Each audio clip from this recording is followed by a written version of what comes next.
그래서 오늘은 요한계시록 13장을 보시는데 전체적으로 한번 보겠습니다. 내용을 이렇게 그 안에 있는 세세한 내용들을 우리가 봐야 함에도 불구하고 일단은 전체적인 내용을 한번 보고 그리고 안에 있는 내용들을 조금 더 구체적으로 살펴볼 텐데, 그래서 오늘은 본문이 좀 길더라도 여러분들이 차근차근 천천히 읽으시면서 요한계시록 13장에 있는 내용들을 한번 보시고 어떠한 내용들이 있는지 여러분들이 먼저 이해하시기를 바라겠습니다. 그래서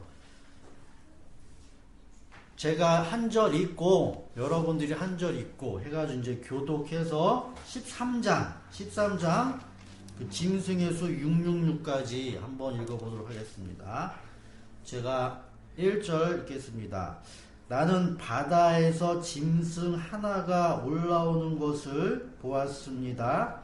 그 짐승은 뿔 10과 머리 7이 달려 있었는데 그 뿔 하나하나에 왕관을 쓰고 있고 그 머리 하나하나에는 하나님을 모독하는 이름이 붙어 있었습니다.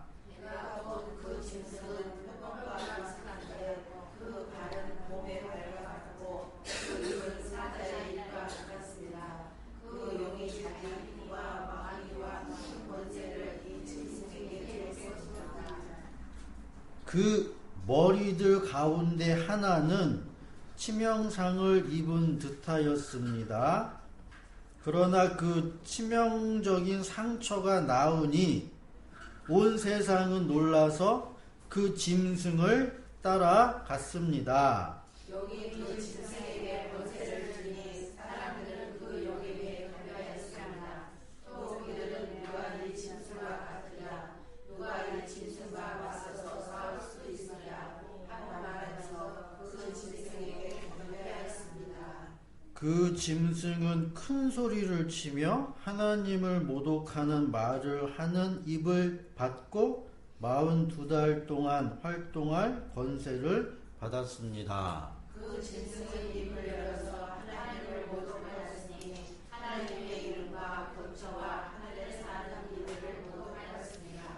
그 짐승은 성도들과 싸워서 이길 것을 허락받고 또 모든 종족과 백성과 언어와 민족을 다스리는 권세를 받았습니다.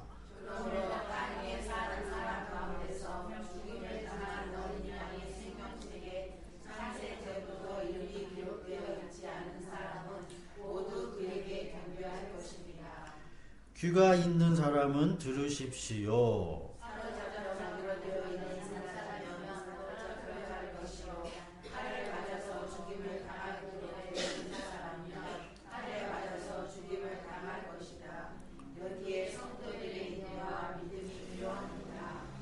나는 또 땅에서 다른 짐승 하나가 올라오는 것을 보았습니다. 그것은 어린 양처럼 뿔이 둘 있고 용처럼 말을 하였습니다. 이 짐승은 첫째 짐승이 가진 모든 권세를 그 첫째 짐승을 대신하여 행사하였습니다. 이 짐승은 땅과 땅 위에 사는 모든 사람들로 하여금 치명상에서 마음을 가는 그 첫째 짐승에게 절하게 하였습니다. 또 그 짐승은 큰 기적들을 행하였는데 사람들이 보는 앞에서 하늘에서 불이 땅에 내려오게도 하였습니다. 그리고 그 첫째 짐승을 대신하여서 땅에서 받은 그 기적들을 이루어서 땅 위에 사는 사람들을 유혹하였습니다. 땅 위에 사는 사람들에게 칼에 맞아서 상처를 입고서도 하나는 그 짐승을 위하여 우상을 만들라고 하였습니다. 그리고 둘째 짐승이 능력을 받아서 첫째 짐승의 우상에게 생기를 넣어주고 그 짐승의 우상으로 하여금 말을 하게도 하고 또 우상에게 경배하지 않는 사람은 모두 죽임을 당하게도 하였습니다. 작은 자나 큰 자나 부자나 가난한 자나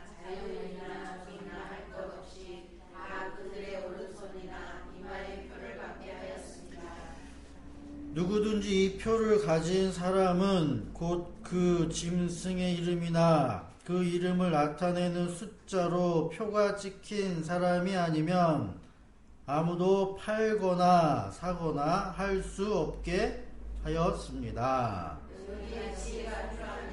지각이 있는 사람은 그 짐승을 상징하는 숫자를 세어 보십시오. 그 수는 어떤 사람을 가리키는데 네, 아멘. 여러분들이 요한계시록 13장을 보면서 읽으시는 내용 가운데서 제가 감히 생각을 하건대 여러분들이 초점을 두는 데는 어디냐? 야, 이거 생명책에 기록 안 된 사람이 누구냐? 요거. 그리고 요거 짐승이 누구냐? 요런 것들 여러분들이 관심 있어 할 거예요, 분명히. 그러니까 내가 보고자 하는 것. 분명히 아니라고 말씀을 드렸어요. 그러니까 내 생각이 아니라 주님이 주시는 생각이 여러분들에게 있어야 한다라는 것이죠. 여러분들 요한계시록 13장에 있는 내용들을 한번 전체적으로 생각을 하시는 가운데 정리를 여러분들이 하셔야 되는데 요한계시록 11장에서 보게 되어지면은 거기 뭐라고 나오냐면 일곱째 나팔 소리가 울려요. 요한계시록 11장에 일곱째 나팔 소리가 울리죠. 그럼 거기서 15절부터 18절에 뭐라고 이야기를 하냐면 일곱째 천사가 나팔을 불며 하늘에 큰 음성들이 나서 세상 나라가 주와 그의 그리스도의 나라가 되어 그가 세세토록 왕노릇 한다 라고 하죠. 그리고 땅을 망하게 하는 자들을 멸망시킬 때가 이때다 라는 거죠.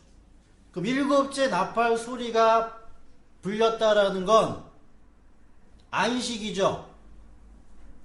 세상 나라가 그리스도의 나라에게 멸망당하는 거잖아요. 일곱째 나팔, 일곱째 그때. 창세기 6장에서도 노아가 안식이라고 얘기했습니다. 일곱째 날이 일곱째 날. 일곱째 날의 안식일 때 세상의 죄가 관영하고 하나님께서 나의 영이, 나의 생각이 사람에게 영원히 있지 않는다. 그걸 육체라고 얘기했죠.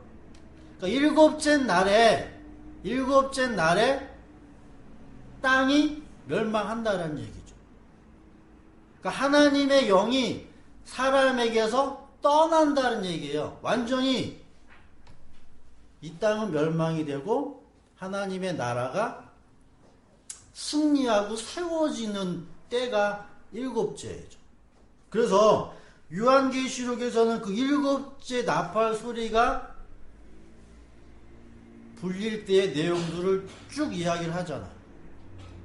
일곱째 나팔이 불렸을 때 뭐가 일어난다? 하나님의 나라가 세워진다라고 그랬죠?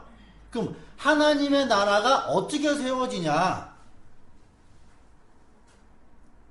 땅이 뭐 한대요? 땅에서 이렇게 망하게 하는 자들을 멸망시킨다고 하잖아요. 그러니까 땅에서 그 땅을 멸망시키는 자들이 멸망돼야지 하나님의 나라가 세워지죠. 그러면 땅을 멸망하게 하는 이 자들이 누구냐를 설명하는 게 요한계시록 12장. 하늘에 전쟁이 있었고 그 전쟁에서 땅으로 내어 쫓긴 자들이 있다라고 이야기를 하는 거죠. 그래서 땅으로 내어 쫓긴 자들이 이제 땅에서 멸망받아야 하는 자들이 되어진다라는 것이죠. 요한계시록 12장 10절부터 12절에 있는 말씀을 보게 되어지면 그렇죠. 내가 또 들으니 하늘에 큰 음성이 있어 이르되 이제 우리 하나님의 구원과 능력과 나라와 또 그의 그리스도의 권세가 나타났다. 일곱째 나팔이 불려졌을 때 우리 형제들을 참소하던 자 곧 우리 하나님 앞에서 밤낮 참소하던 자가 쫓겨났고 우리 형제들의 어린 양의 피와 자기들이 증언하는 말씀으로써 그를 이겼으니 그들은 죽기까지 자기들의 생명을 아끼지 아니한 자들인데 그러므로 하늘과 그 가운데 거하는 자들은 즐거워하고 땅과 바다는 화가 있게 되어지는데 마귀가 자기의 때가 얼마 남지 않은 줄을 알므로 크게 분내어 너희에게 내려갔음이라 하더라. 자, 요한계시록 12장 10절부터 12절을 여러분들이 다시 보세요. 요한계시록 12장 10절부터 12절까지인데, 자, 12절 보세요. 참소하던 자가 땅으로 내어 쫓겼죠? 그럼 거기서 보면 하늘아 그리고 그 안에 사는 자들은 즐거워하라 얘기하죠. 땅과 바다는 화가 있다 이야기하죠. 왜냐하면 악마가 자기 때가 얼마 남지 않은 것을 알고 몹시 화가 나가지고 너희에게 내려갔다. 그럼 이 너희가 누구겠어요?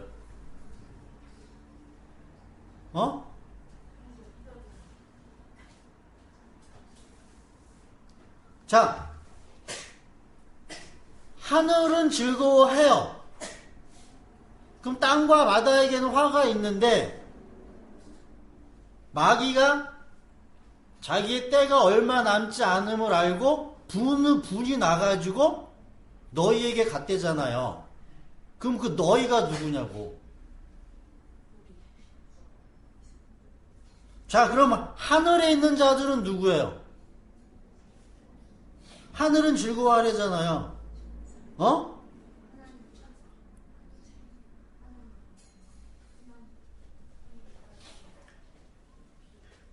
11절 보세요. 우리의 동료들은 어린 양이 흘린 피와 자기들이 증언한 말씀을 힘입어서 그 악마를 이겨냈다. 그들은 죽기까지 목숨을 아끼지 않았다. 이 자들이 하늘이잖아요. 그죠? 그럼 땅과 바다에 있는 자들은?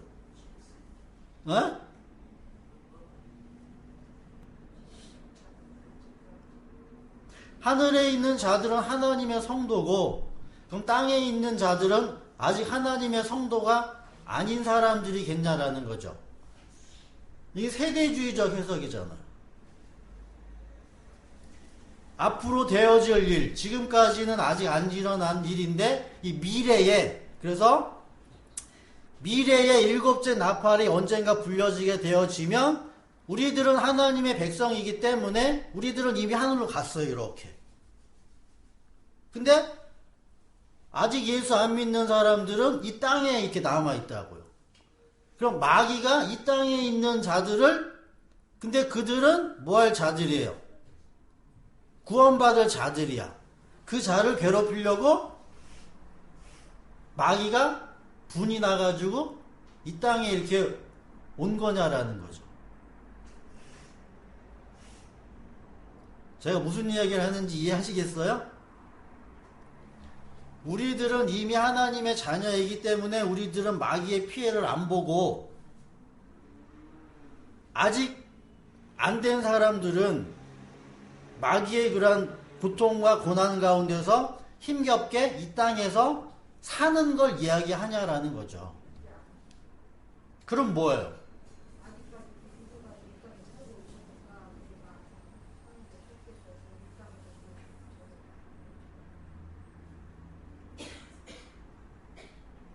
저는 이 내용을 어떻게 이해를 하냐라고 하면, 하늘은 즐거워하고 땅과 바다는 화가 있게 되어지는데 마귀가 자기의 때가 얼마 남지 않은 것을 알고 내려갔다라고 이야기를 합니다. 자, 여자가 낳은 아이는 하늘로 올라가죠. 근데 여자는 하늘로 올라가지 못했어요. 그죠? 이 내용을 여러분들에게 쉽게 설명을 하기 위해서 요한복음 17장으로 가서 보게 되어지면 예수님이 하나님 앞에 기도를 합니다. 요한복음 17장 11절부터 19절.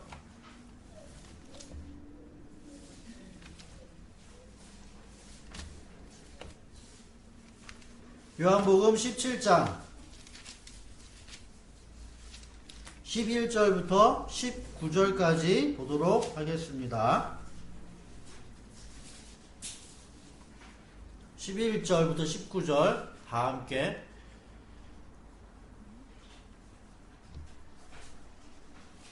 읽도록 하겠습니다. 요한복음 17장 11절 시작. 나는 이제 더 이상 세상에 있지 않으나 그들은 세상에 있습니다. 나는 아버지께로 갑니다. 거룩하신 아버지, 아버지께서 내게 주신 아버지의 이름으로 그들을 지켜주소서. 우리가 하나인 것 같이 그들도 하나가 되게 하여 주십시오. 내가 그들과 함께 지내는 동안은 아버지께서 내게 주신 아버지의 이름으로 그들을 지키고 보호하였습니다. 그러므로 그들 가운데서는 한 사람도 잃지 않았습니다.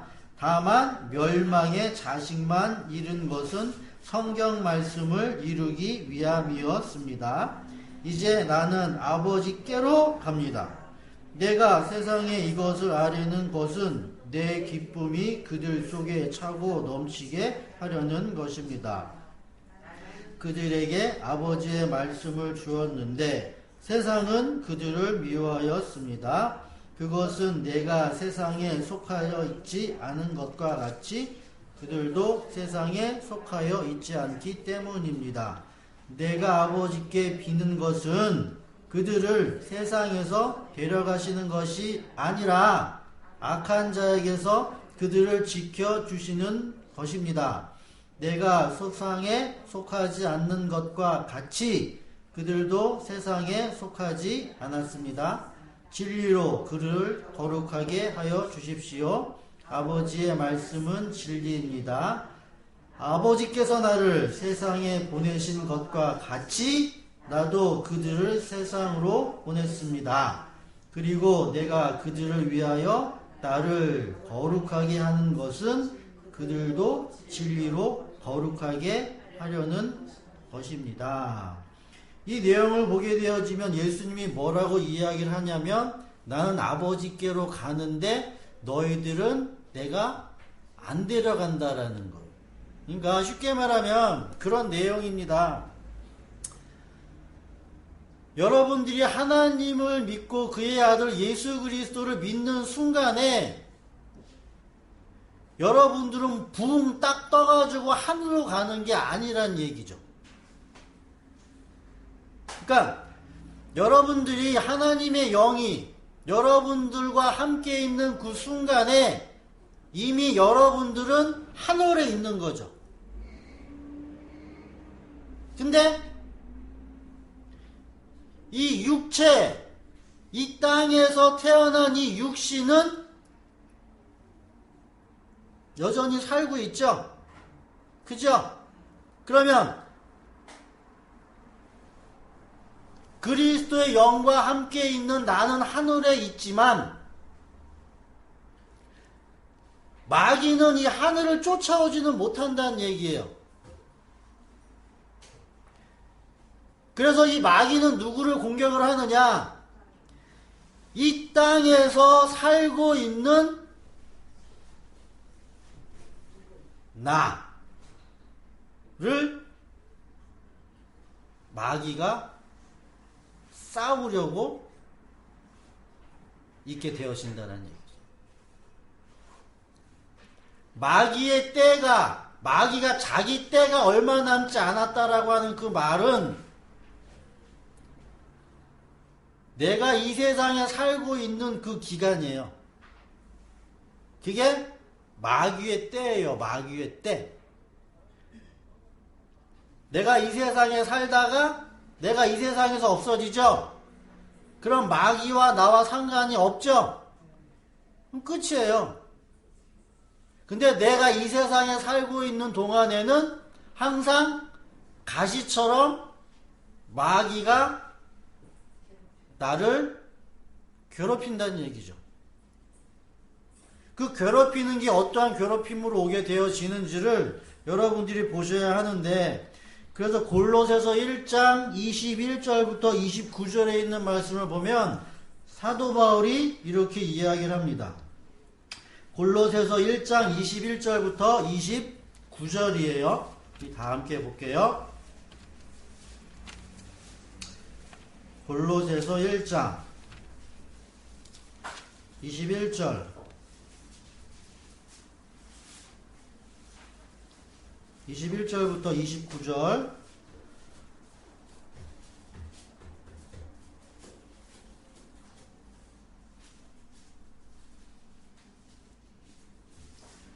전에 여러분은 악한 일로 하나님을 멀리 떠나 있었고 마음으로는 하나님과 원수가 되었어요. 근데 지금은 하나님께서 그리스도의 죽으심을 통하여 그분의 육신의 몸으로 여러분과 화해하셔서 여러분을 거룩하고 흠이 없고 책망할 것이 없는 사람으로 자기 앞에 내세우셨어요. 그러므로 여러분은 믿음에 튼튼히 털을 잡아 굳건히 서 있어야 하고, 여러분이 들은 그 복음의 소망에서 떠나지 말아야 하며, 이 복음은 하늘 아래에 있는 모든 피조물에게 전파되었고 나 바울은 이 복음의 일꾼이 되었습니다 라고 이야기를 합니다. 이제 나는 여러분을 위하여 고난을 받는 것을 기쁘게 여기고 있으며 그리스도의 남은 고난을 그분의 몸 곧 교회를 위하여 내 육신으로 채워가고 있습니다. 이 말이 무슨 말인지를 여러분들이 이해하셔야 합니다. 나는 여러분께서 여러분을 위하여 하나님의 말씀을 남김없이 전파하게 하시려고 내게 맡기신 사명을 따라 교회의 일꾼이 되었습니다. 이 비밀은 영원 전부터 모든 세대에게 감추어져 있었는데 지금은 그 성도들에게 드러났습니다. 하나님께서는 이방 사람 가운데 나타난 이 비밀의 영광이 얼마나 풍성한지를 성도들에게 알리려고 하셨습니다. 이 비밀은 여러분 안에 계신 그리스도요 곧 영광의 소망입니다 라고 쭉 이야기를 하면서 우리는 이 그리스도를 전합니다. 우리는 모든 사람을 그리스도 안에서 온전한 사람으로 세우기 위하여 모든 사람에게 권하며 지혜를 다하여 모든 사람을 가르칩니다. 이 일을 위하여 나도 내 속의 능력으로 작용하는 그분의 활력을 따라 수고하며 애쓰고 있습니다. 사도 바울이 이렇게 이야기를 하죠.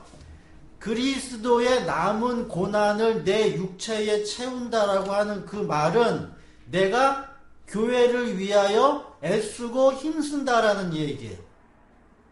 그럼 그 얘기를 왜 하고 있냐라고 하면 빌립보서 1장 19절부터 보면 빌립보서 1장 앞쪽에 가서 보시면 빌립보서 1장 19절 그럼 사도 바울이 무슨 이야기를 하냐면 빌립보서 1장 19절 나는 여러분의 기도와 예수 그리스도의 영의 도우심으로 내가 풀려나리라는 것을 압니다. 나의 간절한 기대와 희망은 내가 아무 일에도 부끄러움을 당하지 않고 온전히 담대해져서 살든지 죽든지 전과 같이 지금도 내 몸에서 그리스도께서 존귀함을 받으시리라는 것입니다. 자, 21절 보세요. 나에게는 사는 것이 그리스도이시니 죽는 것도 유익합니다. 그러나 육신을 입고 살아가는 것이 나에게 보람된 일이면 내가 어느 쪽을 택해야 할지 모르겠습니다. 자, 21절. 나는 지금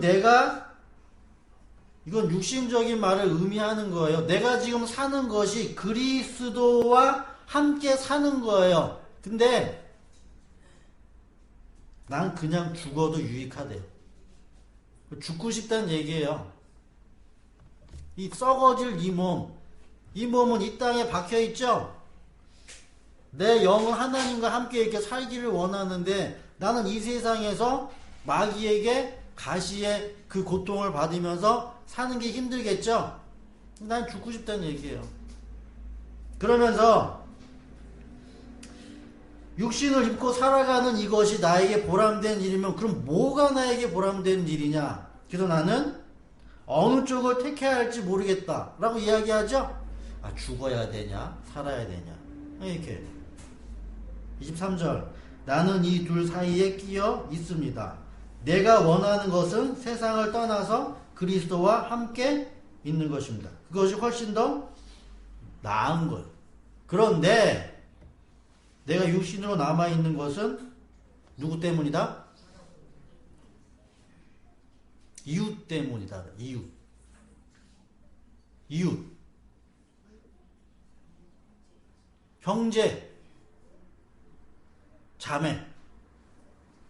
그러니까 성도를 하나님의 아들 예수 그리스도는 하늘로 가시고 우리들을 그냥 이렇게 데려가면은 우리들은 좋겠죠. 좋은 거예요, 분명히. 근데 우리들을 데려가지 않고 이 땅이라는 곳에 두시는 이유는 네가 너를 위해서 사는 게 아니라 네가 네 형제를 위해서 살으라고 그렇게 우리의 삶을 이 땅에서 주신다는 거죠. 내가 예수 믿어서 사는 삶은 이제는 나를 위한 사는 삶이 아님을 여러분들이 아셔야 되는 거예요. 그러니까 밥 먹고 이렇게 육신적으로 그런 사는 삶이 아니라 그리스도의 영이 나와 함께 있는 이유가 이웃이라는 사랑을 너희들에게도 행하게 하게끔 하겠다라는 거죠.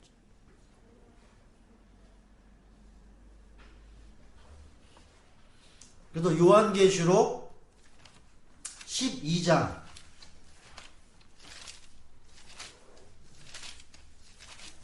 이제 그 뱀이 땅으로 내어 쫓겨요. 땅으로 내어 쫓기는데 거기에 땅에 누가 있냐면 여자들이 있어요. 땅에 여자들이 있으니까 이 용이 그 여자를 쫓아가요. 용이 여자를 쫓아가서 입에서 뭘 토한다라고 그래요? 물을 토하죠? 물을 토했을 때 누가 도와요? 땅이 그 여자를 돕는 데죠? 그래서 그 용이 토한 물을 삼킨대잖아요. 그럼 여기서 이 땅은 그렇기 때문에 누구겠어요? 형제 자매겠죠?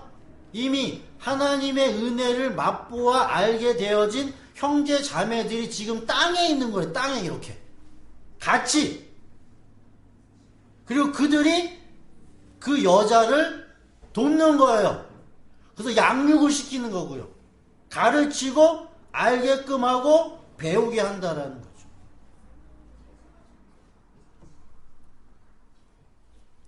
그래서 성도는 이제 자기의 유익을 구하면서 사는 자들이 아님을 여러분들이 아셔야 하고 하나님의 그 말씀을 받아서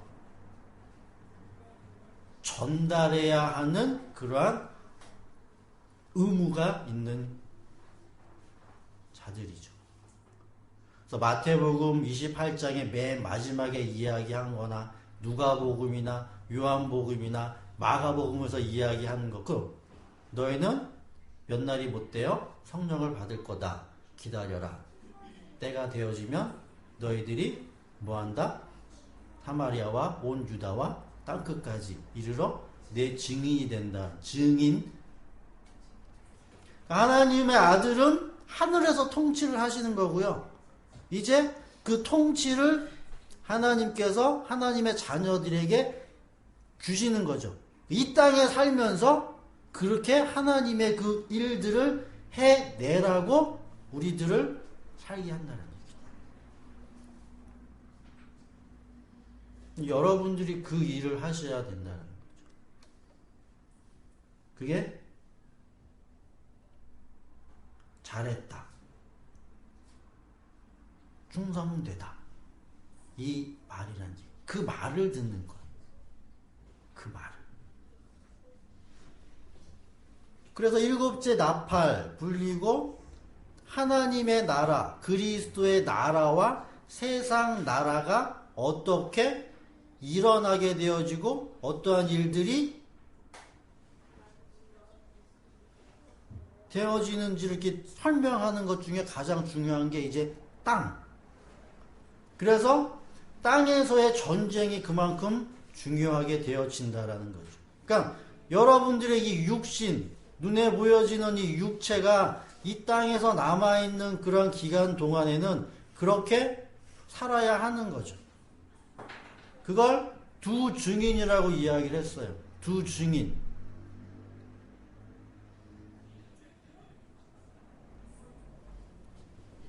그래서 갈라디아서 4장 19절부터 21절을 보게 되어지면 그렇게 이야기를 합니다. 나의 자녀들아, 너희 속에 그리스도의 형상이 이루기까지 다시 내가 너희를 위하여 해산의 수고를 해야 되겠는데, 야, 내가 좀 목소리를 좀, 그러니까 화를 좀 내야 되겠다는 거죠.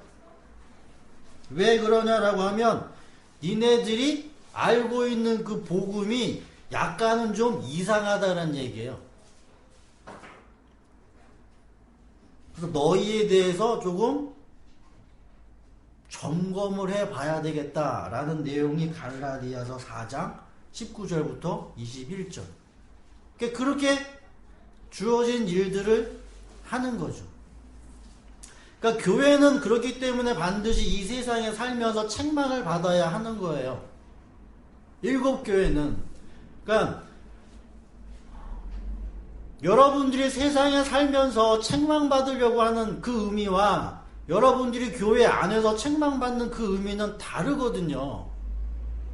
그걸 잘 이해하셔야 합니다. 그걸 이제 짐승에 대해서 여러분들이 이제 보셔야 할 텐데, 자, 세상에서 사람들을 책망하면서 세상에서 그 책망을 받았을 때는 내 마음에 부끄러움이라기보다도 화가 나요. 그 힘 때문에 그러거든요.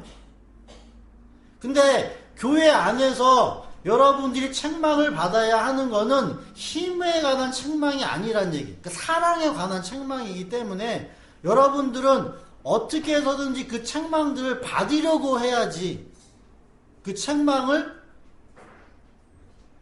거부하려고 하면 의심해 봐야 한다는 거예요. 걸림이 있으면 의심을 해봐야겠죠. 그래서 오늘 본문을 여러분들이 읽으셨을 때 두 증인 나오죠?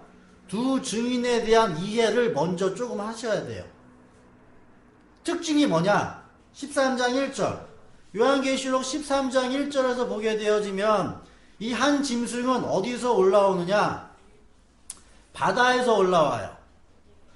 바다에서 올라오고 뿔이 있고 머리가 7개 있고 그 머리 7개 있는 머리에 왕관을 썼다라고 합니다.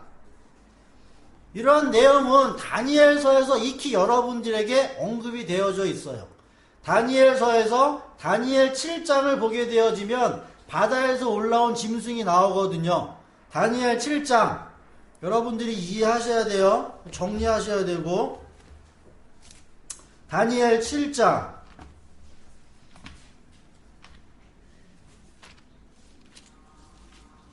1절. 다니엘 7장 1절부터 보면 바벨론 왕이 된 첫 해 다니엘은 꿈꿨는데 3절.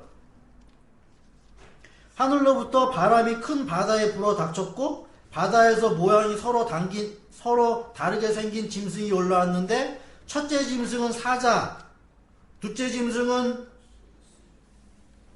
아니에요. 독수리는 날개가 있으니까 사자 뒤에 날개가 있는 거예요. 그러니까 첫째 짐승은 사자예요. 둘째 짐승은 고음이고 셋째 짐승은 표범이에요. 그리고 넷째 짐승은 몰라요. 크고 형체가 이상해서 무시무시한 그런 일을 가지고 있다라고 이야기를 해요. 얘네들이 누구냐? 15절 다니엘 7장 15절부터 아, 이게 누구지? 라고 하니까 17절에 딱 나오죠.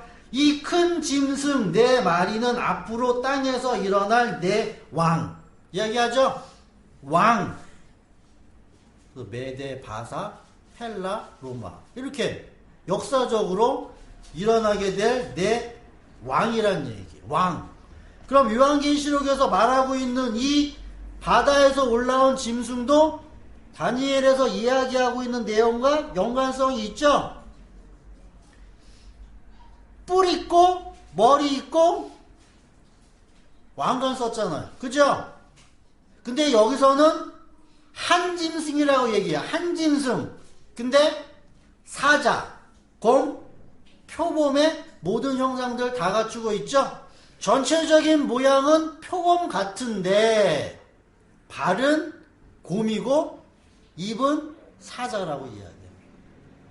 다 어떠한 그 짐승들이 가지고 있는 그러한 이미지를 이야기를 하는 거죠. 그러니까 이 한 짐승, 바다에서 올라온 이 한 짐승은 나라라는 개념으로 여러분들이 이해하시겠죠? 나라예요, 나라. 나라인데 한 나라가 되겠죠? 한 나라. 한 나라? 이 나라에 누가 하늘에서 쫓겨난 용이 이 나라에는 뭘 주게 되어지냐라고 하면 권능, 능력, 힘을 줘요. 이 나라한테는.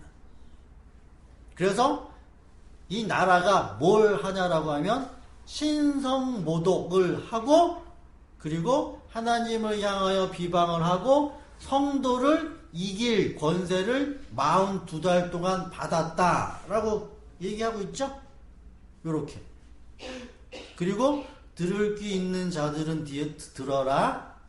창세 이후로 어린 양이 흘리신 그 생명책에 기록되어 있지 않은 자들은 다 이 땅의 짐승에게 경배한다.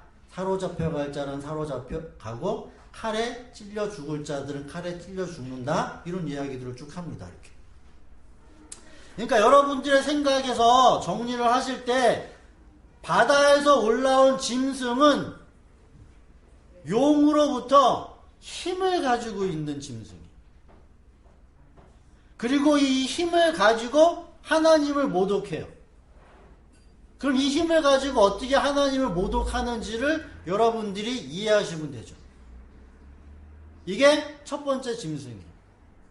그리고 두 번째 짐승은 뭐냐면 땅에서 올라와요. 두 번째 짐승은 땅에서 올라오는데 용이 이 짐승에게는 뭘 줘요?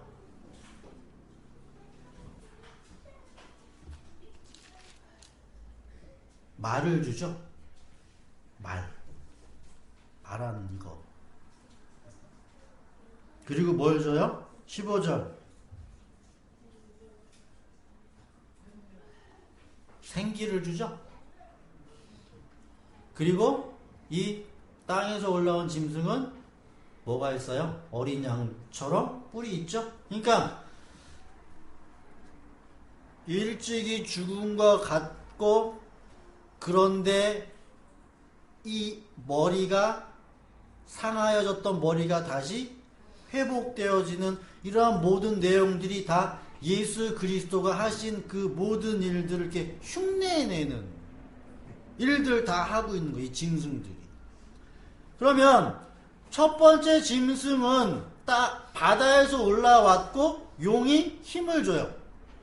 두 번째 짐승은 땅에서 올라왔고 용이 생기를 줘요. 그럼 이 짐승에게 주고 있는 이 용의 속성, 본질은 힘을 가지고 있고 생기가 있다는 거예요. 이 용에게도. 그러니까 줘가지고 뭐 하는 거예요? 살린다고요. 용도.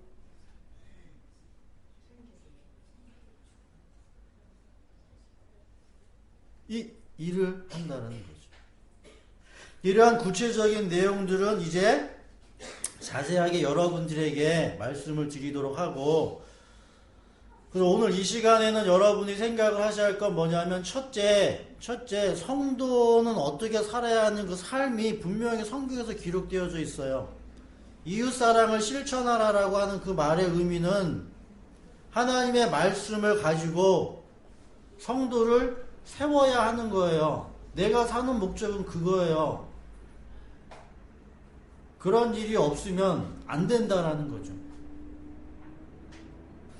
그리고 두 번째는 그런 일들을 하기 위해서 미혹하는 짐승들이 있는데, 여러분들이 이 짐승들을 잘 눈여겨보시면서 이 짐승들이 어떠한 일을 하고 거기에 내가 미혹을 받는지 안 받는지를 여러분들이 보셔야 한다는 거죠.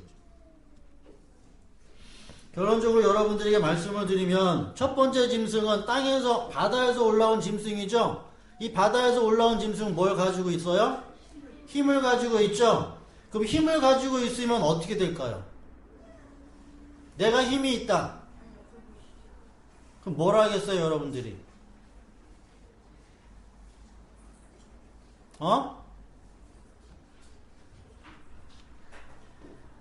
나에게 어떠한 힘을 가지고 있으면 그 힘을 가지고 반드시 뭘 하냐라고 하면 비교합니다.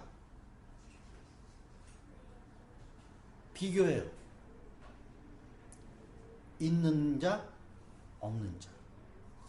비교합니다.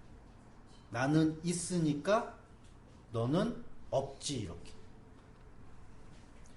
이 세상 나라라는 게 그냥 이 사람들, 세상에서 살고 있는 이 사람들을 의미하는 게 아니에요, 여러분들은. 그러니까 이거를 한마디로 여러분 설명을 해드리면, 교회 안에서도 똑같은 세상적인 힘을 갖게 되어지면, 옛날에 이스라엘 그런 사람들, 백성들이 뭘 좋아했다라고 성경은 계속 이야기를 하냐면, 애굽 좋아하고 암몬 좋아하고 아수르 좋아하고 이방 나라 좋아했다라고 하잖아요. 그 이방 나라 그럼 왜 좋아했냐라는 거죠. 그들이 하나님을 섬기고 있음에도 불구하고 이방 나라가 뭘 가지고 있었어요? 힘을 가지고 있었잖아요. 그럼 여러분들 보세요. 여러분들이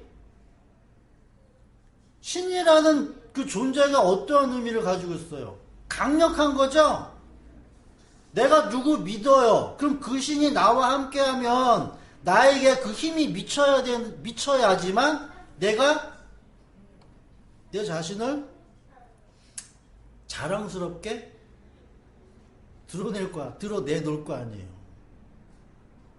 그러면 바다에서 올라온 짐승에게 용이 힘을 줘가지고 이 바다에서 올라온 짐승이 하나님을 향하여 비방하고 하나님을 향하여 신성 모독한다라고 하는 그 말이 무슨 말이겠어요?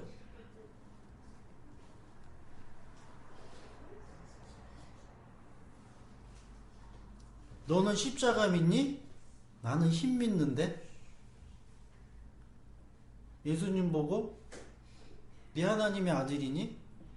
한번 내려와 볼래? 이게 신성모독이잖아. 여러분들이 하나님의 자녀예요. 여러분들이 뭘 원해요? 힘을 원하죠?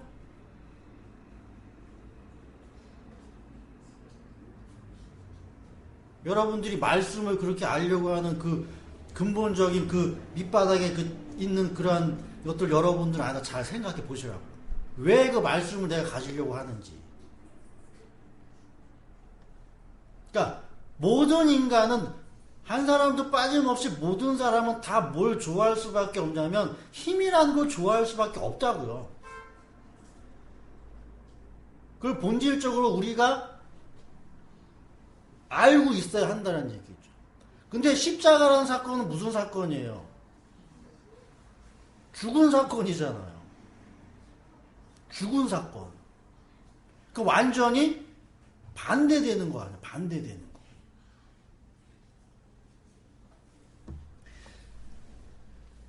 예수님의 제자들이 예수님에게 뭐라고 질문하냐면, 예수님, 천국에서 큰 자가 누구예요? 이게 묻죠? 물어요. 그럼 지금 예수님의 제자들이 뭐란 얘기예요?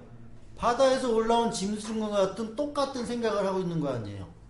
누가 천국에서는 힘 많이 가지고 있습니까?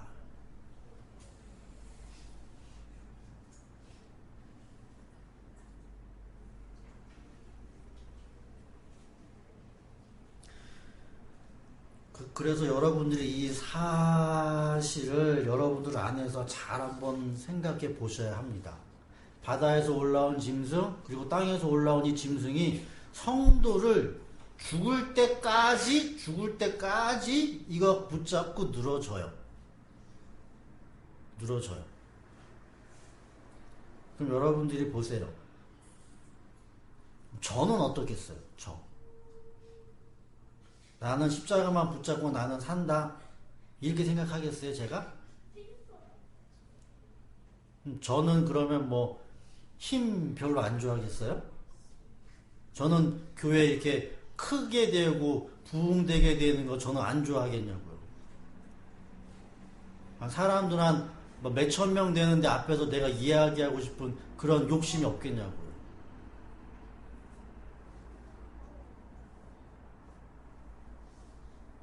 그게 마귀적 생각이에요.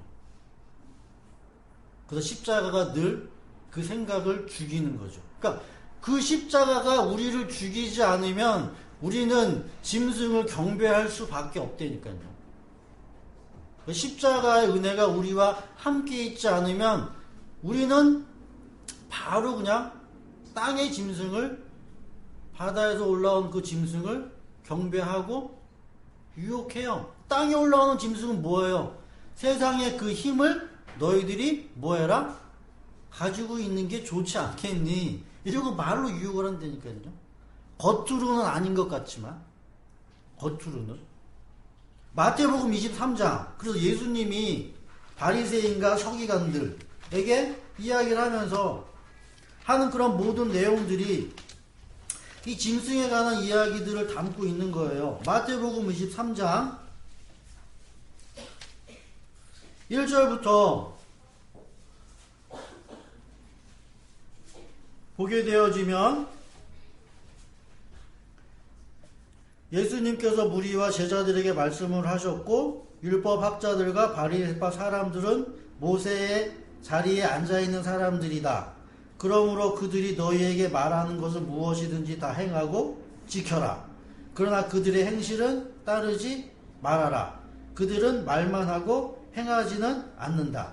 여러분 이것도 이해를 잘 하셔야 돼요. 말만 하고 행하지 않는다라고 하는 이 말도 이거는 저기 하고 4절 보면 그들은 자기 힘든 무거운 짐을 묶어서 남의 어깨에 지우지만 자기들은 그 짐을 나누는 데에 손가락 하나도 까딱하지 않고 그들이 하는 모든 일은 사람들에게 보이려고 하는 것이고 그들은 경문, 곽을 크게 만들어서 차고 다니고 옷수를 길게 늘어뜨린다. 그리고 잔치에서는 윗자리에 회당에서는 높은 자리에 앉기를 좋아하며 장터에서 인사받기와 사람들에게 랍비라고 불리기를 좋아한다. 여러분들 보세요. 세상 다른 교회 목사님이 나 잘났다라고 이야기하는 사람이 누가 있어요? 누가 있냐고요? 자기 자랑하는 사람이 한 사람도 없잖아요. 다 겸손하고 성격적으로 온유하고 그렇지 않아요? 그럼 이 사람네들이 대놓고 나 잘났습니다 이러고 돌아다녔던 사람들인 것 같아요?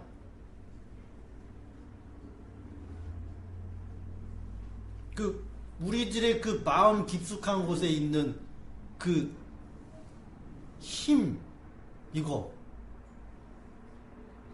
여러분들이나 저나 똑같이 다 있어요. 그리고 이 힘이 없으면 사람은 살 수가 없습니다. 안 그런 척 해도 살 수가 없어요.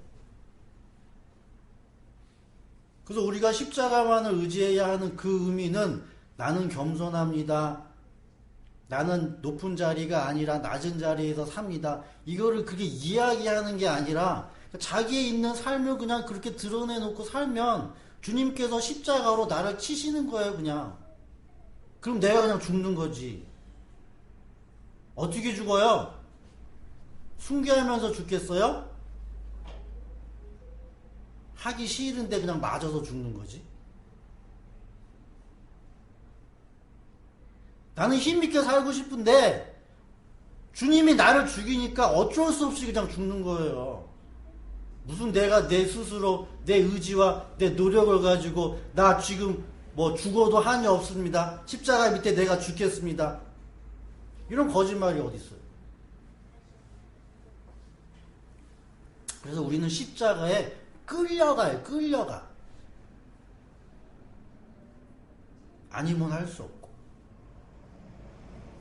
우리 예단교회 성도 여러분들이 오늘 요한계시록 13장에 있는 내용을 보시면서 이 땅에 내려온 이 사단은 여러분들의 그 지혜가 우리들이 가히 어떻게 생각할 수 없는 그러한 어마어마한 상상할 수도 없는 것들을 가지고 있는 존재에 우리가 감히 대적을 합니까? 우리는 100이면 100 다 속아 넘어갑니다. 거기서 내가 이기려고 아무리 발버둥 치는 건 어린애가 노는 거죠. 어린애가 노는 거. 그래서 요한계시록 13장 이 뒤에 14장에 바로 그래서 14만 4천이라는 그러한 인물들이 쭉 나오는 거예요. 승리한 자들. 예수 그리스도의 피로 말미암아 승리한 자들을 뒤에 이렇게 덧붙여 놓고 있다는 얘기죠. 근데 그러기 전에 여러분들이 먼저 이 두 짐승이 어떠한 자들이고 그 짐승이 내 밖에서 이렇게 활동하는 게 아니라 내 안에서 활동한다고. 내 안에서. 죽을 때까지. 죽을 때까지. 여러분들 이 사실을 깨달으셔야 해요. 그래야지만 일곱째 나팔 소리가 여러분들에게서 들려집니다. 일곱째 나팔. 정리를 할게요.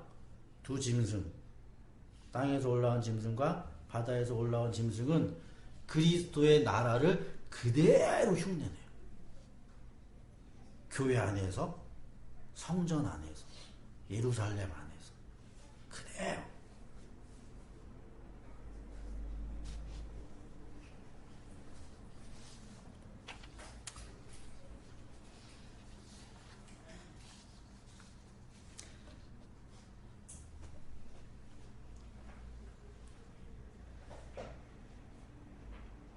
그래서 우리들이 예수 그리스도의 피가 없으면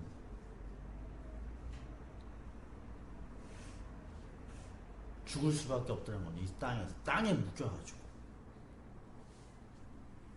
사도행전 7장 38절부터 43절에 있는 말씀을 보면 그래서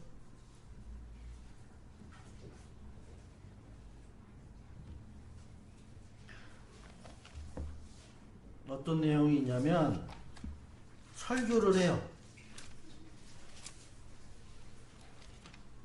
돌에 맞아 죽은 이 스데반 집사님이 쭉 이야기를 하는 가운데 사도행전 7장 38절부터 43절에 있는 말씀 38절부터 43절 여기까지만 우리 다 같이 읽을게요. 시작. 이 사람은 이스라엘 백성이 광야에서 회중으로 모여 있을 때에 시내산에서 그에게 말하는 천사와 우리 조상들 사이에 중개자가 되어서 산 말씀을 받아서 우리에게 전해준 사람 모세예요.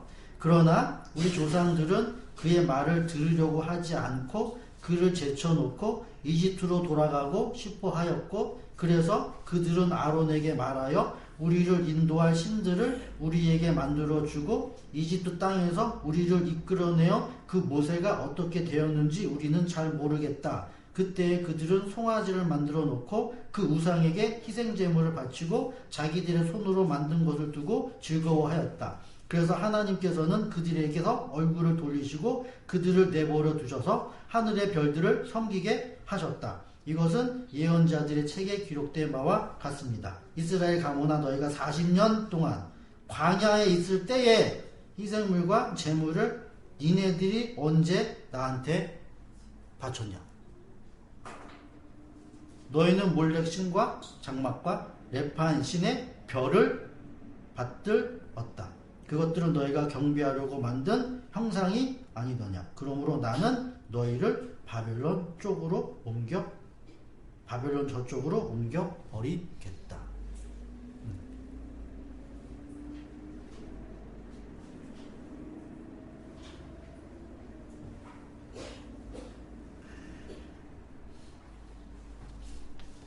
옛뱀은 땅으로 내어 쫓겼어요. 땅. 그 죽을 때까지 여러분들과 붙어서 여러분들을 어떻게 해서든지 넘어뜨리려고 합니다.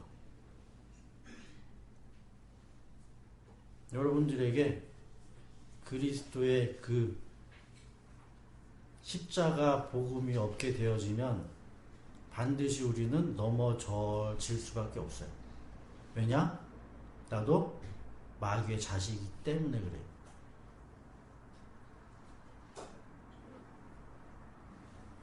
옛날 막장 드라마나 뭐 이런 거 같은 거 보면 낳은 부모와 길러준 부모 둘 중에 여러분들이 대부분 보면 어느 부모 찾아갑니까? 자기 낳아준 부모한테 찾아가죠? 수십 년 동안 길러준 부모 아니라 버리고 낳아준 부모 핏줄은 땡긴다고 얘기하면서 자기 낳아준 부모로 가요. 여러분들 누가 낳았어요? 마귀가 낳았죠? 마귀가 여러분들 내가 네 부모다 라고 하면 거기서 우리들이 아닙니다 라고 할 자가 있냐라는 거죠.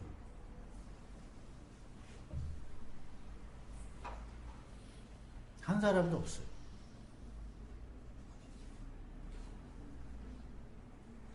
한 사람도 없어요.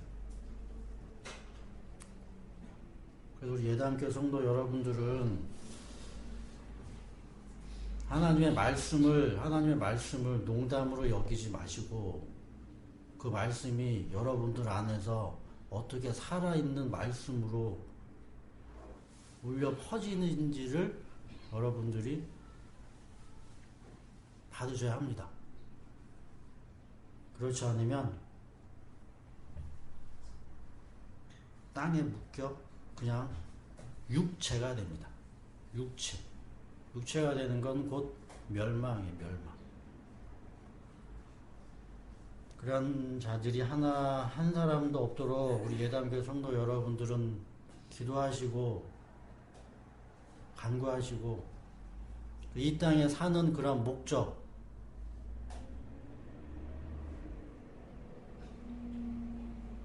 내가 살아도 죽어도 주를 위하여 산다라는 건 내가 살아도 내가 죽어도 내 이웃 형제 자매를 위해서 산다라는 거예요. 그 작은 소자 한 사람한테 물 한 그릇, 이렇게 냉수 뜨듯이 물 한 그릇 떠가지고서 줬다라는 말이 아니라 하나님이 가지고 계신 그 말씀을 한마디라도 얘기해 줄 수 있는 그 자를 하나님이 축복해 주신다라는 겁니다. 넘겨주는 자가 있어야 돼요.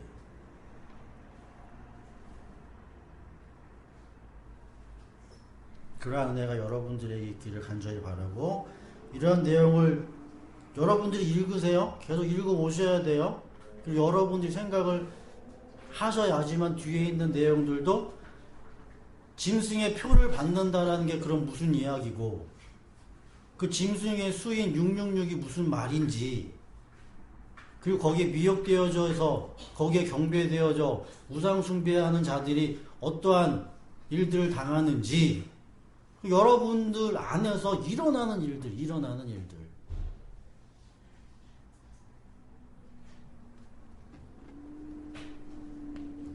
그러나 우리가 하나님의 말씀을 받았기에 그런 모든 말씀을 붙잡고 그래서 인내 내 의지로의 인내가 아니라 주님이 우리를 인내하게 하시는 지켜주시는 그 은혜를 우리들이 가지면서 살아야 할 줄로 믿겠습니다. 그 예단교회 성도 여러분들, 오늘 두 짐승 얘기했습니다. 두 짐승, 그리고 그 짐승이 가지고 있는 그 정체, 얘네들 이야기를 했고, 이게 바로 우리 안에서 늘 유혹하는 일들이다라는 것 얘기했기에, 이러한 것들을 그리스도의 말씀으로 또한 그분의 은혜로 여러분들이 승리하시기를 간절히 바라겠습니다. 기도드립니다. 하나님 아버지, 오늘은